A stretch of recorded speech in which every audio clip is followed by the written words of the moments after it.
Díagwyd from Ireland. Hello, everyone. My name is Nick Cotter. I am a law and business student and Corcus Innovation Scholar at University College Cork, and I am the co-founder and CEO of Cotter Agritech. We are dramatically reducing chemical use in agriculture by enabling farmers to move from blanket treatment with antiparasitic drugs to targeted treatment, treating only the animals that actually require it. And this will positively impact the sustainability, productivity, and viability of millions of farm communities worldwide, and enable animal production to have a gentler footprint on the environment. So how did I get here? Well, we have to go back because it's been the culmination of what I've done with 21 years of living. There's me as a kid with my brother Jack. He's my older brother and future business partner. And I grew up on a sheep farm in the southwest of Ireland. And our native Irish language has a number of seanchals or proverbs. And one of them is Mullinoiga agus Chuckig Sheep, which means encourage young people and they will flourish. And I mention this because I have received amazing support from a number of people over my journey, but most especially I was fortunate to be born in a family farm with two amazing parents who taught me to never give up.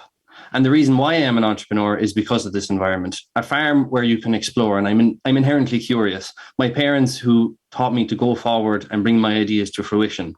And I've done what I've done by following a few general rules for life. And I want to share one of them with you today that I learned quite early on the entrepreneurial journey and has been instrumental to succeeding on the entrepreneurial path. Now his dad is back in Dublin to check on the progress of his Irish purchase, the CHQ. We want to get it right. I talk about going slow to go fast later. Unless you get the basics right and you have that all in place, you're not going to be able to fix it up later on. You're going to make mistakes. So the first opportunity I started out with my older brother Jack was Cotter Bros Firewood when I was 11 and Jack was 13. Some of the forestry on the farm had been thinned and we got a bright idea about selling this as firewood. Our parents were a bit apprehensive, so we made a survey and we gave it around to kids in school, and the feedback we got from their parents was quite encouraging. So off we went in the evenings after school, cutting and bagging firewood. And it went well, but sales then began to slow. So we worked to improve the quality. And in the course of doing so, we discovered that there was a lot more science involved than we ever thought could be in firewood. So we got the product right and we received a lot of attention for this. And we drove the business on, reinvesting what we made back into the business. And we advertised more. And the business has grown exponentially. And we now employ 8 people. And we're having a positive impact by being an industry leader, displacing fossil fuel in the domestic residential heating sector, which is noted by the International Energy Agency as the hardest sector to decarbonise. And it's been an amazing journey, meeting inspiring people, travelling, and just amazing exposure at such a young age. This created the hunger to do more. So a few summers ago, we were looking for another project, and Jack and I built our second business, Cotter Organic Lamb. This business direct sells the organic 100% grass-fed lamb we produce on the home farm to local restaurants. We had great challenges through COVID as restaurants had to shut. We pivoted into direct selling to homeowners, and we succeeded in getting through that period by applying and winning Irish Quality Food Awards. And we featured on Ireland's biggest late night talk show, The Late Late Show, with this business, which was something I had envisioned since I was a young teenager. And after the show aired, we sold out our 2020 stock in just under 3 hours. So again, just a fabulous learning experience overcoming these challenges. At this point, I saw that the two businesses were successful and they were socially good businesses. But what I wanted to go for was scalability for maximum impact within my field of competence, which is agriculture, and to focus on solving a global problem. And we have huge challenges within agriculture because in order to feed the growing population, farmers have to produce 45% more food from the same amount of land. And this is alongside having to meet ambitious sustainability goals. So agriculture has to change more radically over the coming decades than ever before, even during the Industrial Revolution. And right now, something that's really working against this goal is parasite control. Controlling parasites is one of the biggest challenges facing sheep, cattle, and goat farmers worldwide, and is the #1 production loss in livestock farming. Modern parasite control has become unsustainable, is having significant negative effects on biodiversity, and is making farms unviable. To explain it simply, what we are doing is transitioning from the current practice for the last number of decades called blanket treatment, where all the animals in a flock are treated, despite only about 30% actually suffering from a parasite infection, and transitioning to a very precise application treating only the animals needed. So it looks like this. The animal is retained and performance recorded. Our advanced algorithms determine treatment need and communicates it via a red-green light system, and the farmer then treats based on this information in real time. For farmers who already have suitable hardware, we sell our software for an upfront cost and a monthly subscription. Then there's farmers who need both the hardware and the software. There are 40% capital grants available, making market conditions quite favourable. And in this typical use case, the payback period of less than a year, and we can deliver net savings of more than €22,000 over a 10-year period. The management team is myself and my brother Jack. I believe that if you're the smartest person in the room, you're in the wrong room. So we have built a team of experienced people around us, of diverse people with diverse skill sets, from parasitologists to mechanical and software engineers, specialists in ruminant nutrition and animal health. On our development, and this project really all started when we were having trouble vaccinating and worming our young lambs. So we devised the hardware and we took it to the innovation arena and won the best overall startup.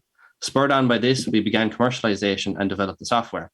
Last year, we validated the trial with 20 farms across Ireland and the UK, and just recently, we've now launched officially in Ireland and the UK.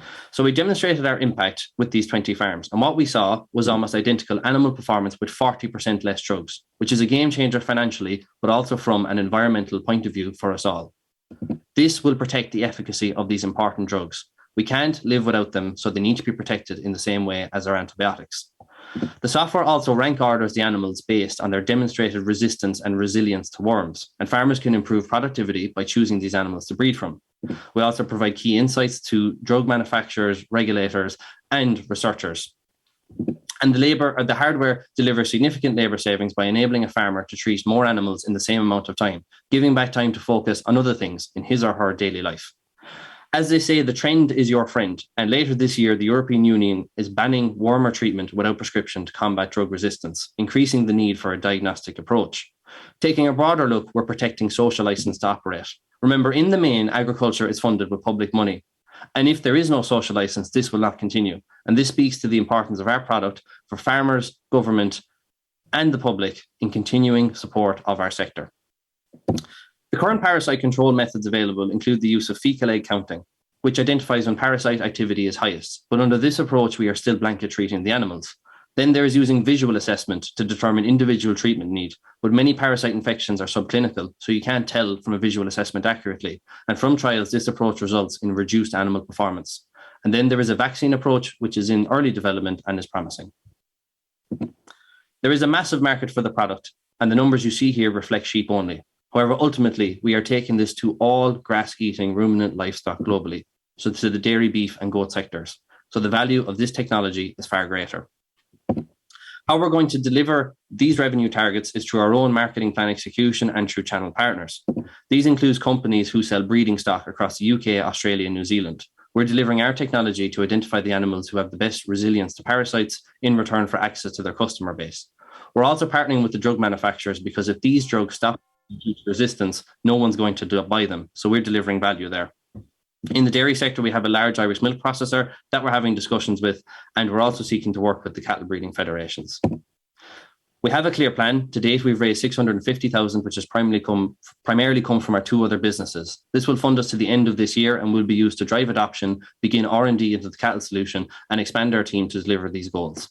Later this year, we are seeking to raise 1.5 million, which will be used to continue R&D and to launch the solution more globally so we can deliver it to as many farmers as possible. Really, the key separator here is that other solutions are treating symptoms rather than the cause. Each year you start at the same point as the year before, the same flock with increasing likelihood of being affected by parasites due to the deterioration of drug efficacy. Whereas with our system, you get cumulative improvement via telling the farmer which animals are best for breeding. And this further reduces the need for anti-parasitic drugs and further protects drug efficacy. And this is crucial to achieve that goal of producing the food needed to feed 10 billion people. So parasite resistance is a sleeping giant just awakening. And I'm passionate about this because I believe every farmer around the world would be better off if this invention is available to them. So really what the vision here is future-proofing animal production. We're breeding the animals that will thrive on the farms that produce our food in the future, that leave profit, will perform, are more carbon efficient and gentler on the environment, and will feed the world. So this is what I've done so far. I've done it by going slow to go fast later. And I'm really excited for what's to come. And I'm happy to answer any questions you might have.